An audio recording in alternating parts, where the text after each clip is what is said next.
My name is John. I'm 40 years old. I live in a small city in the United States. I have a wife. Her name is Sarah. We have been married for many years. We also have two children, a boy and a girl. They are still young. They go to school every day. Our life is busy. Very busy. Sometimes I feel tired. Sometimes I feel very tired. I work full-time in an office. I go to work every morning. I come home in the evening. My job is important. I have many meetings. I talk to people. I solve problems. I try my best every day. I want to support my family. I want to be a good husband. I want to be a good father. Sarah works part-time. She also studies online. She wants to finish her degree. I think that is good. I really do. But life is not easy for her. She often feels stressed. She forgets things. She gets nervous. Small things become big problems for her. I try to understand. I really try. But sometimes I feel confused. Sometimes I feel tired inside. Many days, our life feels like it moves around her feelings. If she is sad, the day is sad. If she is worried, the house feels heavy. I try to stay calm. I try to be strong. But I am human too. I have feelings too. Last Friday was a normal day. At least I thought it was normal. I woke up early. I drank coffee. I got ready for work. I kissed my kids goodbye. I told Sarah, "Have a good day." She smiled a little, a small smile. Then I left. At work, the morning was busy. I had emails, I had calls, I had things to finish. Around noon, my phone rang. I saw Sarah's name. I felt something strange. I don't know why. Just a feeling. A small, cold feeling. I answered the phone. "Hello?" I heard her crying. Not just a little cry. She was really crying, loud, broken. I felt my heart drop. I stood up from my chair. "Sarah?" "What happened?" I asked. She could not speak clearly. She was breathing fast. I heard her say something about the car. I heard problem and road. I did not understand. "Slow down," I said. "Please slow down." She tried again. Her voice was shaking. She said she was stuck. She said the car stopped. She said she was alone. I felt confused. Very confused. "Where are you?" I asked. She told me a place I did not know well. It was far. Not close to our home. Not close to my work.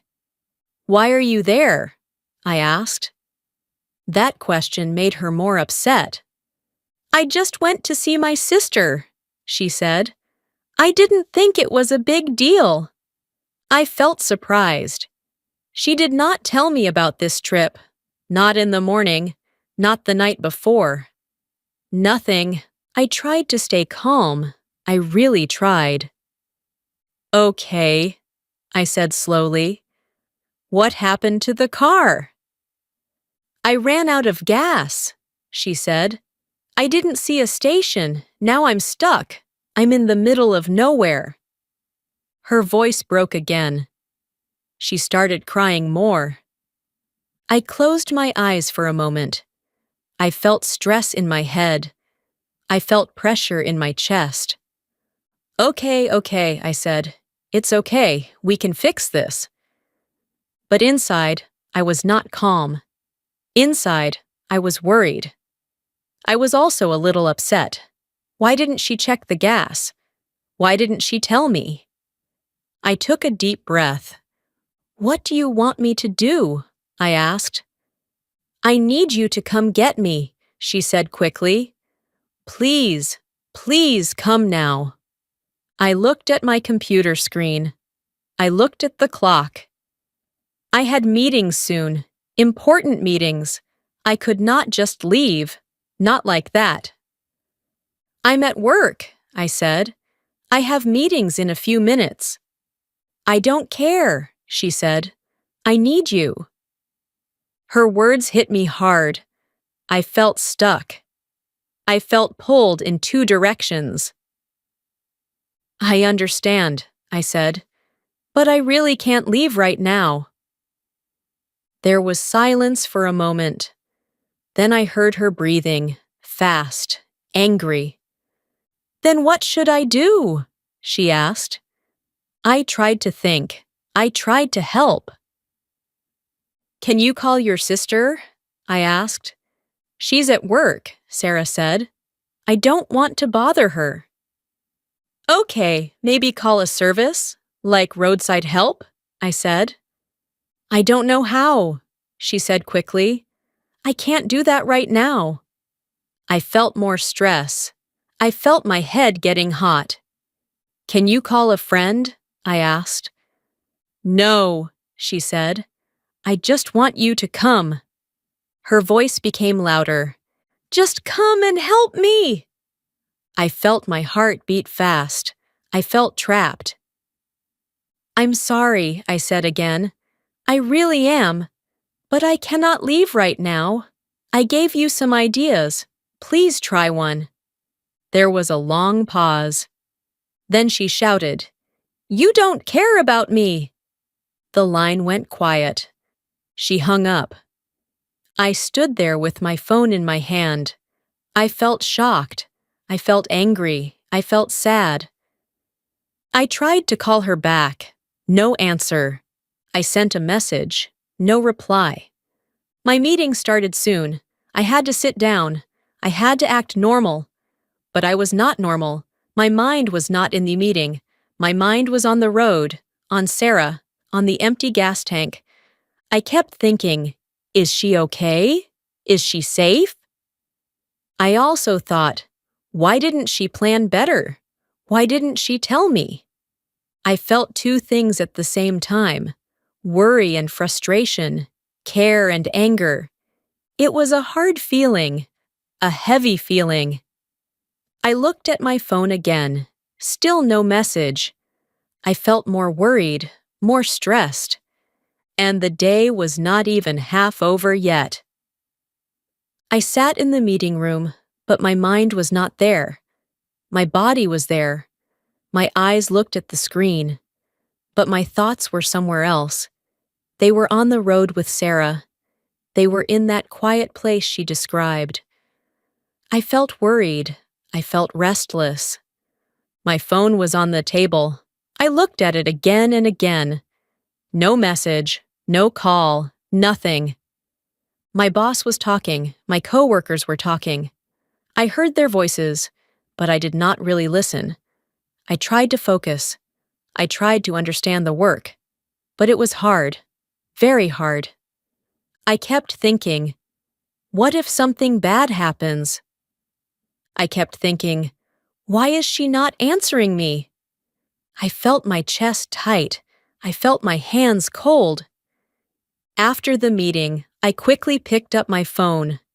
I called her again. The phone rang. It rang and rang. No answer. Come on, Sarah. Please answer, I whispered. I tried again. Still nothing. I sent another message. Are you okay? Please tell me where you are. No reply. I started to feel angry now, not just worried, angry too. I was trying to help. I was calling. I was texting. But she was not answering me. I walked back to my desk. I sat down. I put my hands on my head. This is not good, I said quietly to myself. I had another meeting soon. I did not want to go. I wanted to leave. I wanted to drive and find her. But I also knew I could not just leave like that. My job is important. I cannot just disappear in the middle of the day. I felt stuck again. I felt the same feeling from the phone call. Two directions, two problems. I looked at the time. Then I remembered something important. The kids. Sarah always picks them up from school, every day. She is the one who goes. She is the one who waits for them. They expect her. But now, she was far away, on a road, with no gas. My heart started beating fast again. What if she can't get them? I thought. What if the kids are waiting and no one comes? I felt scared. I felt very scared. I picked up my phone and called the school. "Hello," I said. "This is John, father of Emily and Jake." "Yes, how can I help you?" the woman said. I tried to keep my voice calm. "I just want to ask, can you please call me if my wife does not come to pick them up today?" "Of course," she said. "Is everything okay?" "Yes. I'm not sure," I said slowly. "I just want to be ready." "Okay, we will call you," she said kindly. "Thank you," I said. I ended the call. I sat there again, quiet, still. I looked at my phone again. Nothing. I felt angry again. I felt confused again. Why is she not answering? I said to myself. Even if she is upset, she can send one message. I tried to focus on my next meeting. I really tried. I opened my laptop. I looked at the notes. I spoke when I had to speak. I listened when I had to listen. But inside, I was not calm. Inside, I was full of thoughts. After the meeting, I checked my phone again. Still nothing. Hours passed. Slow hours. Heavy hours. Every minute felt long. Every second felt slow. I kept checking my phone. I kept hoping for a message. But there was no message. Then, finally, my phone rang. It was the school. My heart jumped. I answered quickly. "Hello?" "Hi, this is the school," the woman said. "We just want to let you know that your wife is here. She picked up the kids." I closed my eyes. I felt a big wave of relief. "Thank you," I said. "Thank you so much." "They are all good," she said. "Okay, thank you," I said again. I ended the call. I sat back in my chair. "She's okay," I said quietly. I felt better. I really did. But not fully. Because something still felt wrong. Why didn't she answer me? Why didn't she tell me she was okay? Why did she leave me in the dark for so many hours? I felt hurt now, not just worried, not just angry, hurt. I care about her, I said to myself. I was worried all day. I looked at the clock. It was almost time to go home. The day felt long, very long. When I finally left the office, I felt tired. My body was heavy. My mind was heavy too. I got into my car. I started driving home. The road felt quiet. The sky was slowly getting dark. I thought about everything again. The phone call, her crying, her anger, her words. "You don't care about me." That sentence stayed in my mind. I shook my head. "That's not true," I said softly. "I do care." I held the steering wheel tighter. I just couldn't leave. I drove slowly. I did not turn on music. I just drove in silence. When I arrived home, I saw the lights on. I saw her car in the driveway. I took a deep breath. Okay, I said to myself. Let's talk. I opened the door and walked inside. The house was quiet. The kids were in the living room. They were watching TV. Hi, Dad, they said. Hi, I said, trying to smile. Did you have a good day? My daughter asked. I paused for a second. It was a long day, I said. I looked around. Where's Mom? I asked. In the bedroom, my son said. I nodded. Okay, stay here, I said. I walked slowly to the bedroom door. My heart was beating fast again. I knocked gently. No answer. I opened the door a little. Sarah was sitting on the bed. She was looking down, quiet, very quiet. Hey, I said softly. She did not look at me. I stepped inside. I was worried about you, I said. Still no answer. I called you many times, I said. She stayed silent. The room felt cold, not in temperature, but in feeling. I stood there, not knowing what to say next. I'm sorry I couldn't come, I said quietly. She finally spoke, but her voice was cold. I don't want to talk, she said. And just like that, the silence came back again.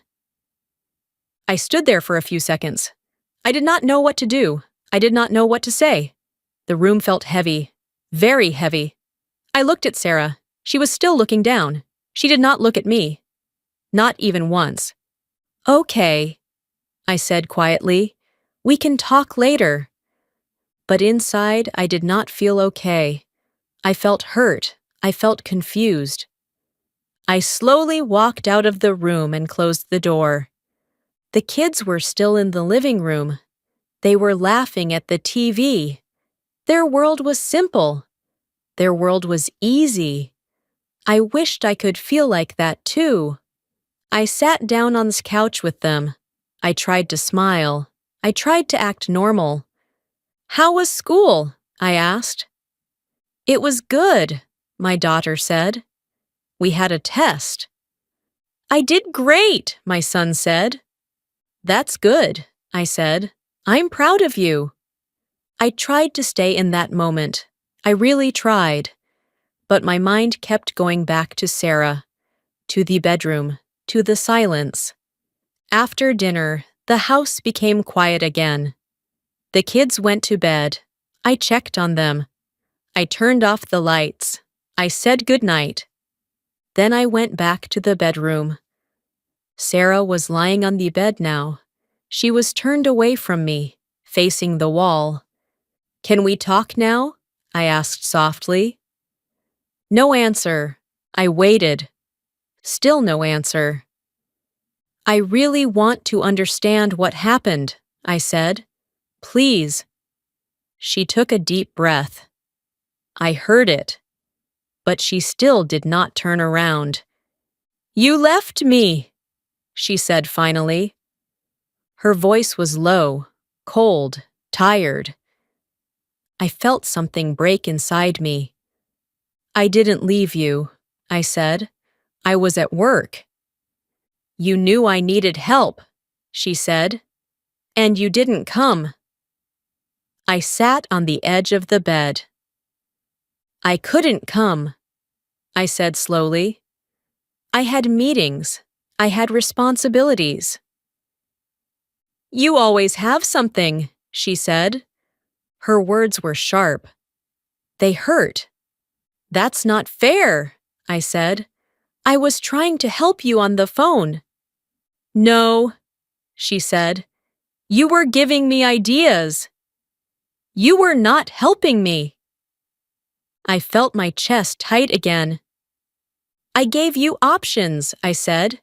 You could call someone. You could get help. I didn't want someone, she said. I wanted you. Her voice broke a little. I heard pain in it, real pain. For a moment I felt soft. I felt sad for her. But then I remembered my day, my stress, my worry, my calls. I tried to call you many times, I said. You didn't answer me. She turned a little now, not fully, just a little. I was busy, she said. Busy? I asked. Doing what? Fixing the problem, she said.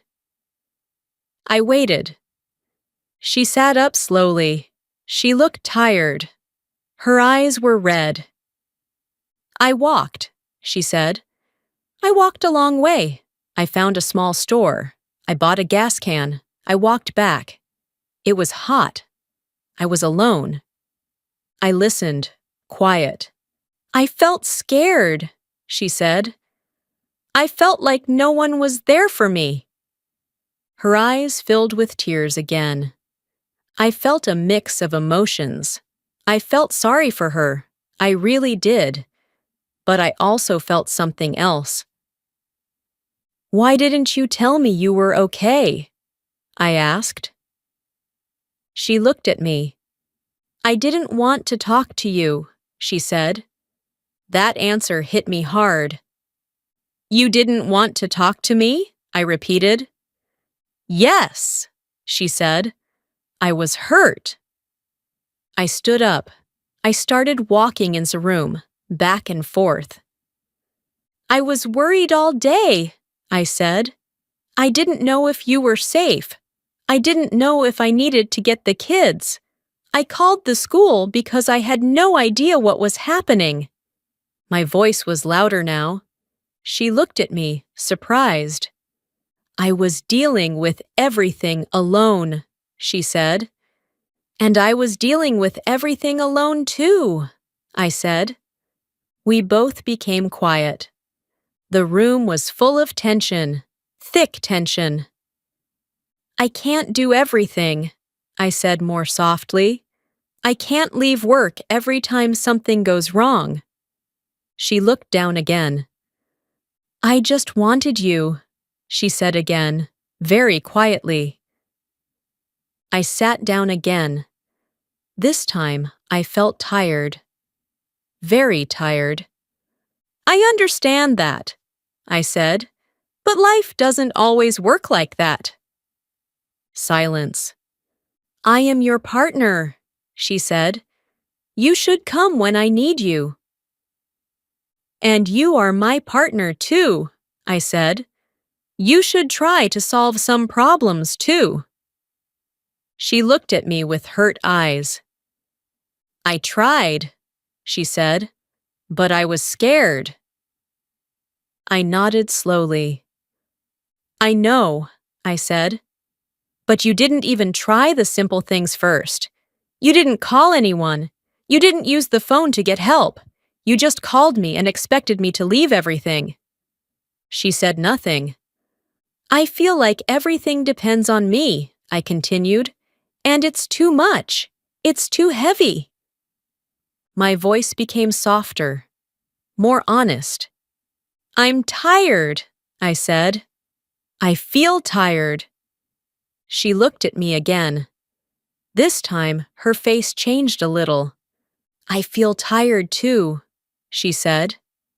We sat there, quiet, both tired, both hurt. I needed support, she said. And I needed understanding, I said. The words stayed in the air. We did not shout anymore, but we did not solve anything either. That night, we went to sleep without talking more. She turned to one side. I turned to the other.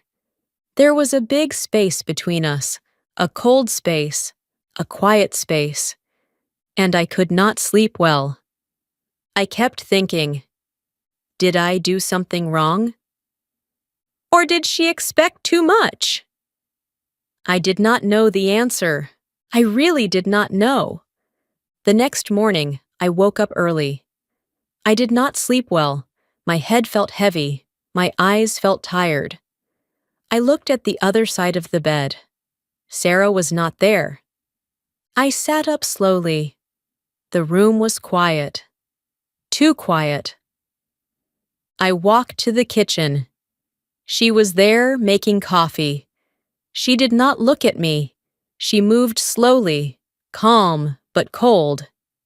"Good morning," I said. No answer. I stood there for a moment, waiting, hoping, still nothing. I felt a small pain in my chest.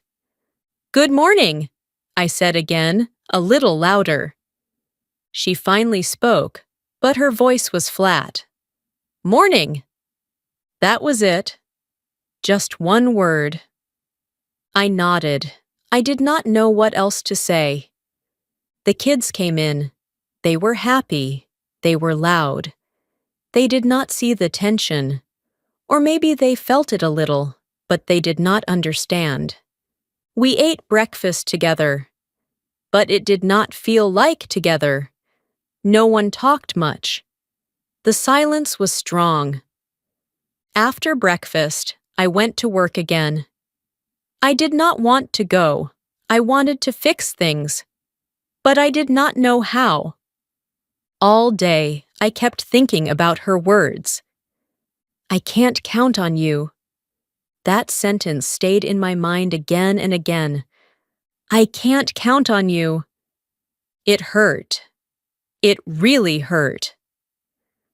I asked myself many questions. Am I a bad husband? Did I fail her? Should I have left work? I did not have clear answers. I tried to look at it from both sides. On one side, she was alone. She was scared. She needed help. She wanted me, not someone else. Me. On the other side, I was working. I had responsibilities.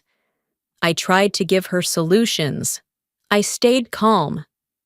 I did not ignore her. Both things felt true. Both things felt real. That made it harder. When I came home that evening, I decided something. I need to talk, I said to myself. Not argue, just talk. I walked inside. The kids were doing homework. Sarah was in the kitchen again. I took a deep breath. "Can we talk?" I asked gently. She looked at me. Her face was still serious, but not as cold as before. "Okay," she said. We sat at the table. For a few seconds, no one spoke. Then I started. "I want to understand you," I said. "I really do." She listened. Quiet. "But I also want you to understand me," I continued. She nodded a little. "That day," I said slowly, "I was not trying to hurt you. I was trying to balance everything. Work, family, you, the kids." I paused. "I felt stuck," I said. "I felt pulled in two directions." She looked down. "I felt alone too," she said. I nodded. "I know," I said. "And I'm sorry you felt that way." I looked at her carefully. "But when you didn't answer my calls, that hurt me," I said. "I was worried all day. I didn't know if you were safe." She took a deep breath. "I didn't think about that," she said softly. "I know," I said. "You were focused on your problem, but I was also in a problem." We both sat quietly again. "I think," I said slowly, "we need to help each other in a better way." She looked at me. "What do you mean?" she asked. I mean, I said, when something goes wrong, we both try to fix it. Not just one person. Not just me. Not just you. Both of us. She listened carefully. And we need to communicate, I added. If you are okay, tell me. If you are not okay, tell me clearly. She nodded again. And I will try to be more flexible, I said. If it is a real emergency, I will come. She looked at me with softer eyes now. I thought it was an emergency, she said. I understand, I replied. But running out of gas, it's a problem, yes.